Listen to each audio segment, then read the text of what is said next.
I am Nick Shell, a certified Enneagram coach. Why am I holding this book? Because I love it, because it's helped me so much in my journey of understanding Enneagram, including myself and others so much better. The Honest Enneagram by Sarah Jane Case. You can easily purchase this by clicking the link below. If you want to become certified like I am in Enneagram, there's a link for that. You can do it the same way I did it through Cloverleaf. Speaking of Cloverleaf, you want to take a free 10-minute test. Might help you understand which Enneagram you are. There's a link for it there as well.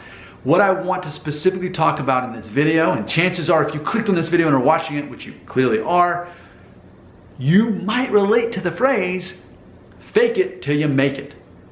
And I have regularly said that for at least the last decade. I mean, that's been a go-to phrase I've said, especially at work. I say it a lot.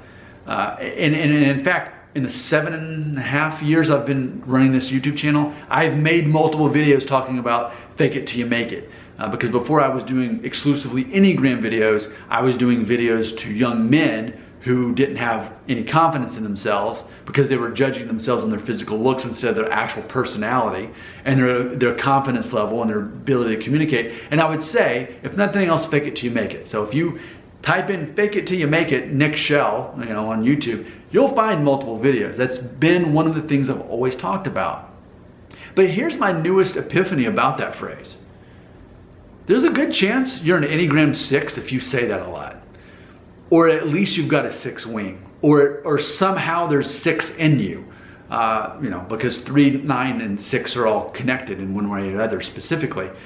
So let's unpack this a little bit. So when we look at the subtypes of an Enneagram 6, and we look at the sexual subtype, which keep in mind, you're all 3 subtypes, you just have one that's the main one, and then you've got your backup, and then you got your blind spot.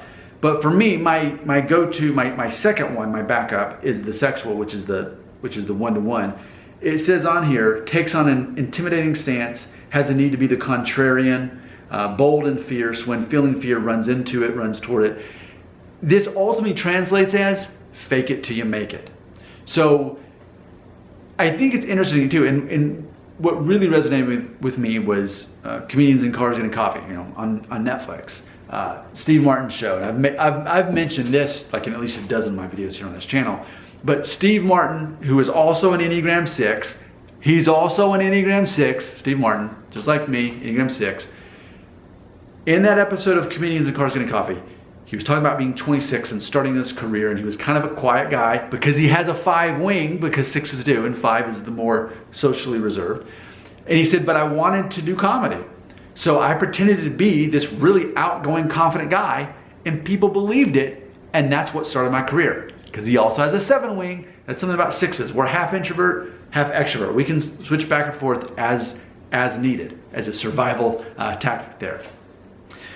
So he built his whole career on faking it till you make it. And so have I. My actual job I do for a living, I just pretend to be confident, even if I don't have a clue what I'm doing. Now, not to be confused with an 8-7, like Donald Trump. I would tell you, a guy like that probably isn't faking his confidence. He's just always that confident. A person like me, I can act confident. You're never going to know the difference whether I'm actually confident or not. Because half the time, when I'm acting confident, I am. And where does confidence come from? Life experience. So for the things I have life experience for, yeah, I act confident because I am. And for the other times I don't really have enough life experience, I just pretend like I do. I mean, all of us are confident in certain things that we have the most experience in. So I just keep that same thing going and hope that it all works out. And often it does, if nothing else, because I acted confident. I'll give you, and like it or not, I'm going to give you this example. Last night at the dinner table, we do this thing in our family now that I started where I bring up questions that we can ask each other at dinner. And one of the questions last night was, what's the #1 quality you admire in another person? And my wife spoke first and she said, confidence. A person who is confident.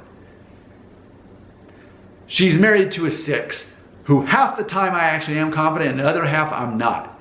So I think that's interesting. She's very attracted to confidence. More than anything, she noticed my confidence and my ability to communicate well before she ever even thought of me as a good-looking guy. Should I be insulted?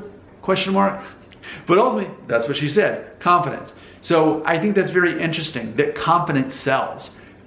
Actually being confident versus acting confident. And this goes back to that whole thing about Enneagram. So many times you can look at another person and think, oh, I know what number they are because of how they're acting. Well, maybe you're right. Some people literally wear their Enneagram on their sleeve. If you're an Enneagram 4 and you got lots of tattoos that are very artistic, yeah, you're probably an Enneagram 4. If you have a bunch of tattoos and it's like skulls and crossbones and guns, you're probably an Enneagram 8. I don't know for sure, but you're sending signals like that. You're literally wearing on your sleeve. You might be, I don't know, I can't know for sure. But ultimately, 6s are known for faking it till they make it. And other people who didn't know my number in real life, just the first time they met me and we, talking in line at the store or whatever, because Enneagram 6s talk to strangers all the time. So many people assume that I'm a 3 or a 4, but they're right next to each other either way. Well, a 3 is a very confident person, like an 8. But a 3 also has very personable skills as well, like a 6 wing 7 often can.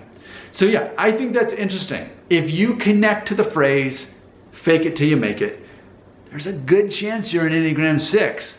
And if you're an Enneagram 6, there's a good chance you don't know it. That almost should be its own video. If you're Enneagram 6, you know what? You inspired me. Okay, I'm gonna end this video and I'm gonna start making that video. That'll be the one I film after this. And hey, if you like this video, if it was worth your time, let the algorithm of YouTube know that to send you more YouTube videos like this. You could subscribe or you could simply hit like and that'll let the algorithm know. Send more of this stuff in your news feed. Thanks for watching. Comments right there.